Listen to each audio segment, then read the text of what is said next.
میں کال پر بات کرتے ہوئے اپنے دوست کو کہہ رہا تھا کہ میں زوال کی آخری حدوں کو چھو رہا ہوں۔ اتنی دیر میں میرے کندھے پر کسی نے پیچھے سے ہاتھ رکھا۔ ہاتھ کی جھریاں بتا رہی تھیں کہ یہ انسان بہت سے نشیب و فراز دیکھ چکا ہے۔ میں پیچھے کی طرف پلٹا ہی تھا کہ سامنے کھڑی بوڑھی خاتون مجھ سے مخاطب ہوتے ہوئے بولی، بیٹا، زوال کی کوئی آخری حد نہیں ہوتی۔ اللہ تعالیٰ سے ڈرتے رہا کرو، جس حال میں بھی رہو شکر ادا کرتے رہا کرو۔ اس بزرگ خاتون کے منہ سے نکلنے والے الفاظ، اس کے پھٹے ہوئے کپڑے، اجڑی ہوئی شخصیت، چھلنی روح اور لرزتے ہوئے میلے کچیلے جسم کے برعکس تھی۔ خاتون دماغی معذور اور مانگنے والی لگتی تھی، جبکہ الفاظ کسی فلاسفر سے کم نہ تھے۔ لہٰذا میں نے کال بند کی اور خاتون سے بات چیت کرنے کا سوچا۔ اسے قریبی ڈھابے پر لے جا کر ایک چائے اور 3 کیک منگوائے۔ خاتون کی ضد کے باوجود میں نے اپنے لیے چائے نہیں منگوائی، کیونکہ میری جیب اس کی اجازت نہیں دیتی تھی۔ جب خاتون لوازمات سے فارغ ہو چکی تو میں نے ان کو مخاطب کر کے زوال کی آخری حد کے متعلق پوچھا، تو انہوں نے ایک بار پھر اپنی بات دہراتے ہوئے کہا، بیٹا، زوال کی کوئی آخری حد نہیں ہوتی۔ جس حال میں بھی رب رکھے، اللہ تعالیٰ کا شکر گزار رہو۔ میں ہونکوں کی طرح بزرگ خاتون کے چہرے کی طرف دیکھ رہا تھا۔ وہ میری حالت سمجھ گئی اور اپنی کہی گئی بات کے لیے اپنی آپ بیتی سناتے ہوئے کہنے لگی کہ میرے والد صاحب اپنے گاؤں میں غریب ترین انسان تھے۔ وہ سائیکل پر پھیری کرتے تھے۔ کئی بار گھر میں فقط بچوں کے لیے روٹی بنتی، والد صاحب اور والدہ کے لیے کھانا نہ بچتا، تو وہ پھر بھی اللہ تعالیٰ کا شکر ادا کر کے سو جاتے۔ بنا شکوہ شکایت وقت تہجد میرے والدین اٹھتے، تہجد اور فجر ادا کرتے، والدہ صاحبہ ناشتہ بنانے لگتیں اور والد صاحب پھیری پر جانے کے لیے تیاری کرنے لگتے۔ میں بہن بھائیوں میں سب سے بڑی تھی، لہٰذا والدہ صاحبہ کے ہمراہ گاؤں کی بڑی بڑی کوٹھیوں میں کام کاج کے لیے جاتی رہتی تھی اور سوچتی تھی، خوش قسمت تو یہ لوگ ہیں، ہمارے پاس تو کچھ بھی نہیں، اور دل میں ایسے ہی محل میں بسنے کے خواب دیکھتی رہتی۔ چونکہ غریب خاندان اپنے بچوں کی شادی جلد کر دیتے ہیں، لہٰذا میرے والدین بھی میری شادی کی کوشش کرنے لگے، مگر وہ اپنے جیسے غریب گھروں کے لڑکے لاتے جنہیں میں رد کر دیتی۔ یہاں تک کہ میرے والدین اکتا گئے اور انہوں نے میری پسند کا پوچھا تو میں نے پچھلی گلی میں مقیم توحید کا نام لیا، جو کہ والدین کے ساتھ کینیڈا میں سیٹ تھا اور ہر سال سردیوں میں پاکستان آتا تھا۔ کیونکہ میری نظر میں ہم لوگ زوال پذیر تھے، ان پر عروج کا موسم تھا۔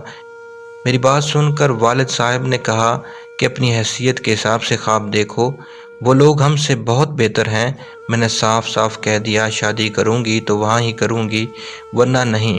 لہٰذا میرے والدین نے مجھے میرے حال پر چھوڑ دیا اور باقی بہن بھائیوں کی طرف متوجہ ہو گئے۔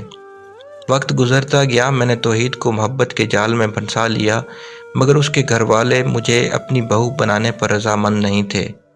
میں نے توحید کو محبت کی خاطر اس کے والدین کے سامنے کھڑا کر دیا، یہاں تک کہ شدید اختلافات کے باوجود توحید نے مجھ سے کورٹ میرج کر لی۔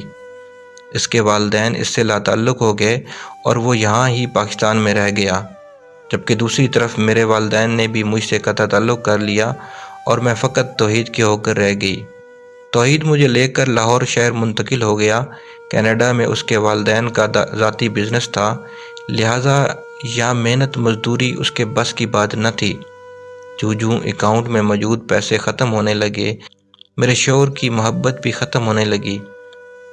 یہاں تک ہمارے 2 بچے، ایک بیٹا اور ایک بیٹی پیدا ہوئے، اور اب توحید بنا بچوں کی پرواہ کیے مجھے مارنے پیٹنے لگا۔ پہلے ہم لوگ گلبرگ میں مقیم تھے، پھر جب پیسے کم ہوئے تو کینٹ منتقل ہو گئے، اور جب اکاؤنٹ میں موجود رقم بالکل اختتام تک پہنچی تو ہم لوگ غازی آباد مغل پورہ منتقل ہو گئے۔ اب گھر کا کرایہ تک دینے کے پیسے نہ تھے۔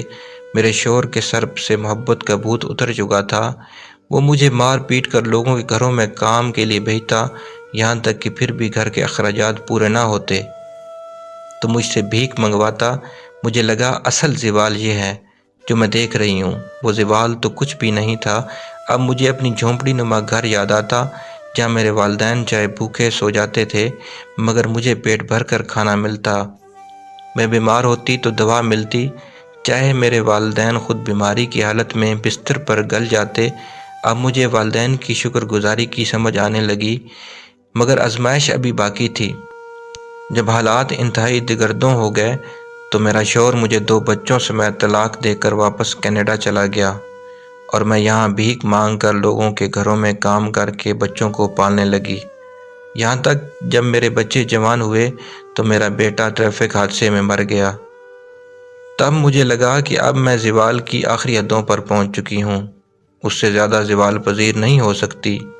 خیر، میرے بچے کی موت کے بعد میری والدہ جو کہ زندہ تھی، انہوں نے میرے بھائیوں کو بھیجا اور وہ مجھے اور میری بیٹی کو اپنے ساتھ گھر لے گئے، اور اب کی بار مجھے یہ گھر کسی جنت سے کم نہیں لگا تھا، جہاں عزت سے 2 یا 3 وقت کی روٹی بستر پر مل جاتی تھی۔ میری والدہ مجھے پاس بٹھا کر سمجھایا کرتی کہ بیٹا، ہر حال میں اللہ تعالیٰ کا شکر کرتے رہا کرو۔ ہم جس حال میں بھی ہوتے ہیں، اکثر اوقات اعمال کے حساب سے ہم اس رتبے کے بھی قابل نہیں ہوتے، مگر میں اپنی ماں کو جواب دیتی کہ اس سے زیادہ زوال انسان کو کبھی آ ہی نہیں سکتا۔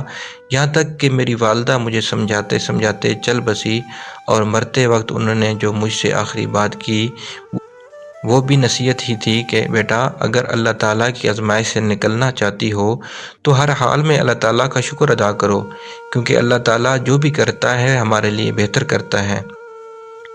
میں ایک بار پھر اپنے الفاظ دہرانے لگی کہ ہم لوگ زوال کی آخری حدوں کے بھی آخر پر پہنچ چکے ہیں، مگر میری والدہ نے میرے منہ پر ہاتھ رکھ دیا اور کلمہ طیبہ کا ورد کرنے لگیں۔ جلد ہی ان کی روح ان کے جسم کے پنجرے سے آزاد ہو گئی۔ البتہ ان کی نصیحت مجھے ان کی زندگی میں سمجھ نہ آ سکی، بعد میں مجھے سبق مل گیا۔ والدہ صاحبہ کی موت کے چند دن بعد میری بیٹی راتوں رات اپنے کسی محبوب کے ساتھ فرار ہو گئی، تو تب مجھے پتہ چل گیا کہ زوال کی کوئی آخری حد نہیں ہوتی، ہمیشہ آغاز ہی ہوتا ہے۔ جب آپ ہر حال میں اللہ تعالیٰ کا شکر ادا کرنا سیکھ لیتے ہیں تو آپ بچ جاتے ہیں، آپ زوال پذیر کبھی نہیں ہوتے۔ اگر زوال کے آغاز پر آپ ناشکری اور اللہ تعالیٰ سے گلے شکوے کرنے لگتے ہیں تو آپ مزید زوال میں گرتے جاتے ہیں، یہاں تک کہ آپ کو سمجھ آ جاتی ہے کہ زوال کی آخری حد نہیں ہوتی۔ میری بیٹی گھر سے چلی گئی، میں نیم پاگل ہو گئی ہوں، مجھے در در سے مانگ کر کھانے کی عادت پڑ گئی ہے، مجھے گھر میں سکون نہیں ملتا، مگر اس کے باوجود میں اللہ تعالیٰ کی شکر گزار ہوں کہ اس حالت میں بھی اللہ تعالیٰ نے مجھے رکھا ہوا ہے۔ آپ بھی کبھی شکوہ نہ کرنا، زوال پذیر ہیں، بس شکر الحمدللہ کہنا، اور یاد رکھنا بلکہ اوروں کو بھی بتانا کہ زوال کی کوئی آخری حد نہیں ہوتی۔